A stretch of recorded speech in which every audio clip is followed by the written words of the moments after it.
ও আমার ঘুমের ওষুধ দিছিল আমার স্বামী খাওয়ানোর জন্য। না, স্বামীকে কখনো খাওয়ান নাই? এটা খাওয়াছি, বলে দিছে খাওয়াইয়া ও আমাকে ডেকে নিয়েছে। পরক্রিয়ায় এতটাই মত্ত ছিলেন এই নারী, প্রতি রাতে স্বামীকে ঘুম পাড়িয়ে পরক্রিয়া প্রেমিকের কাছে যেতে নিজের দৈহিক চাহিদা মেটাতে। কতদিন খাওয়াইছেন এভাবে? এভাবে অনেক দিন। না, আপনার স্বামীকে ঘুমের ওষুধ খাওয়াইছেন, আপনার স্বামী ঘুমাইছে, আপনি সেই ছেলের সাথে এসে সম্পর্ক করে চলে গেছেন? হ্যাঁ, ওই আমাকে ডেকে নিয়েছে, নিয়ে এসে আবার থুয়েছে বাড়ি। মানে আপনার স্বামী এর মধ্যে কিছুই টের পায় নাই? না। পরক্রিয়া প্রেমিকের দেয়া ওষুধ স্বামীকে খাওয়াতেন তিনি।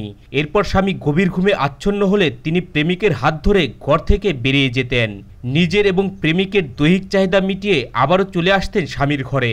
এভাবেই চলতে থাকে দিনের পর দিন। আর এই কাজে তাকে সহযোগিতা করত তার পরক্রিয়া প্রেমিক। আপনি যে আপনার স্বামীকে ঘুমের ওষুধ খাওয়ায়া এই ছেলের সাথে অবৈধ সম্পর্ক করতেন, এটার ওই ওষুধগুলো কি আপনার কাছে আছে এখন? হ্যাঁ, আমার কাছে আছে। এই ঘটনা কতদিন আগের? এই ঘটনা আপনার 2.5 মাস আগের কথা, কিন্তু আমার বাচ্চা হওয়ার পরে আমি জাস্ট ছোট বাচ্চা থুয়ে আসি নাই।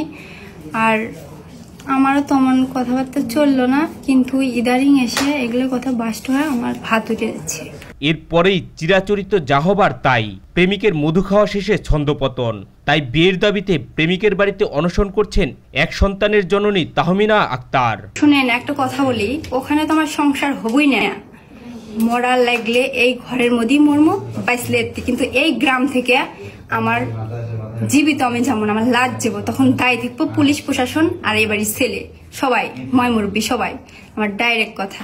ভুক্তভোগী এই নারী জানান, বিয়ের 1 বছর পর থেকেই বিয়ের প্রতিশ্রুতি দিয়ে প্রেমিক সুমন তার সাথে সম্পর্কে জড়ায়। দীর্ঘদিনের তাদের এই ভালোবাসার সম্পর্ক এক সময় গড়ায় শারীরিক সম্পর্কে। একটা বাচ্চা হয়েছে, তারপরে থেকে আমার সাথে সম্পর্ক শুরু হয়েছে। কইছে যে আমার জন্য যদি তোমার কোনোদিন কিছু হয় তাহলে তোমাকে আমি বিয়ে করবো, কিন্তু ওর জন্য এখন আমার সংসার ভেঙে যাচ্ছে। এই পরিস্থিতি আমি এখানে আসতে বাধ্য। মানে আপনার স্বামী আপনাকে কিছু বলছে? হ্যাঁ, আমাকে নিব না, ওরা নিব না, সেই পরিস্থিতি আমি এখানে আছি। আচ্ছা, আপনার বাচ্চা কোথায়? বাচ্চা আমি রেখে আছি। কার কাছে? আমি বাড়ির বাচ্চা ঘুমিয়ে না থুয়ে পড়ে যাচ্ছি। এক পর্যায়ে তাহমিনার স্বামী বিষয়টি জানার পর বাড়ি থেকে তাকে বের করে দেন। তাই বাধ্য হয়ে প্রেমিক সুমনের বাড়িতে বিয়ের দাবিতে অনশন করছেন তিনি। তো আপনার স্বামী তো আপনাকে মারধর করে নাই বা আপনাকে ডিভোর্সও করে নাই, তো আপনি এই বাড়িতে হঠাৎ করে চলে আসলেন কি কারণে? ডিভোর্স করে নাই, ডিভোর্স নিব না, রাখবো না, সে বাধ্যমূলক আমি এটি আছি। রাখবে না? আপনাকে তো ডিভোর্সও করে নাই বা বাড়ি থেকে মারে বাইরে করে দেয় নাই, আপনি ইচ্ছে করে পালায় চলে আসছেন। না, ওরা নিব না, না করে দিচ্ছে একবার ডাইরেক্ট। আপনি কি আপনার স্বামীর বাড়ি থেকে আসতেছেন নাকি বাবার বাড়ি থেকে আসতেছেন? বাবার বাড়ি থেকে আসতেছি। আচ্ছা, আপনার স্বামীর বাড়ি থেকে কতদিন আগে আসছেন? স্বামীর বাড়ি থেকে 1 মাস 8 দিন হয়ে যাচ্ছে। এর মধ্যে আপনার স্বামী আপনার খোঁজ খবর নেয় নাই? না। আপনার স্বামীর নাম কি? রাশেদ। তারা বলে গেছে যে ওই বউ নিব না। তাহমিনা জানান, তার পরক্রিয়া প্রেমিক সুমন তাকে বাধ্য করেছে শারীরিক সম্পর্কে জড়াতে। স্বামীকে মেরে ফেলার ভয় দেখিয়ে তাকে জিম্মি করে নিয়মিত ভোগ করতেন পরক্রিয়া প্রেমিক সুমন। তা আপনি একটা স্বামীর সংসার করেন, আপনার স্বামী আছে, বাচ্চা আছে, এই অবস্থায় অন্য একটা ছেলের সাথে কি অবৈধ সম্পর্ক কন্টিনিউ করা আপনার উচিত হয়েছে? উচিত হয় না, আমাকে বাধ্য করছে। কিভাবে বাধ্য করছে? এই সাথে কথা বলুন না। ভয় দেখাইছে, আমাকে দেখে আমাকে নিয়েছে। কি ধরনের ভয়ভীতি দেখাইছে? কইছে কি যে তুমি যদি আমার সাথে এই কাজ না করো তে তোমার স্বামীর মৃত্যু হবে, এই কইছে। মানে আপনার স্বামীর মৃত্যু ভয় দেখাইছে? হ্যাঁ। তো এই বিষয়টা আপনার স্বামীকে বলেন নাই? আমাকে বলতেও কইছে, ওই যে ভয় দিয়েছে যে তুমি যদি মুখ থেকে একবার বলো তখন ওই কাজ করবে, তাই বলছে আমার।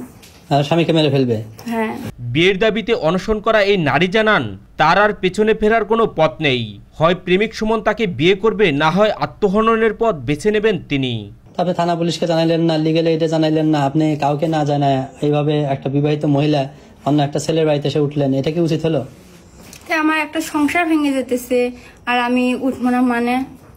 আপনি এখন তো সংসার ভাঙে নাই। ভাঙবো যে পরিস্থিতি শিখে ভাঙবো, ওরা আমাকে মেনে নিব না। এই ছেলে কি আপনাকে বিয়ে করবে? বিয়ে করবো না, পরিস্থিতি শিখে করা লাগবো। একটা মেয়ের সংসার ভেঙে দিতেছে, বিয়ে করবো না মানে? এখানে যদি আপনার উদ্দেশ্য হাসিল না হয় সেক্ষেত্রে আপনি কি করতে চাচ্ছেন এটা একটু আমরা জানা যাই। আমার শুনেন, একটা কথা বলি, ওখানে তো আমার সংসার হবই না। মরার লাগলে এই ঘরের মধ্যেই মরমো বাইসলে, কিন্তু এই গ্রাম থেকে আমার জীবিত আমি যাবো না, আমার লাশ যাবো। তখন দায়ী থাকবো পুলিশ প্রশাসন আর এই বাড়ির ছেলে সবাই, ময়মুরব্বী সবাই, আমার ডাইরেক্ট কথা।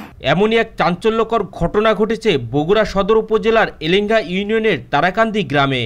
তুফান ওরফে রেজাউল করিমের ছেলে মোটর বাইক ব্যবসায়ী সুমনের বাড়িতে বিয়ের দাবিতে অনশন করছেন পার্শ্ববর্তী ধুনুট সদর উপজেলার হাফিজুর রহমানের মেয়ে তাহমিনা আক্তার।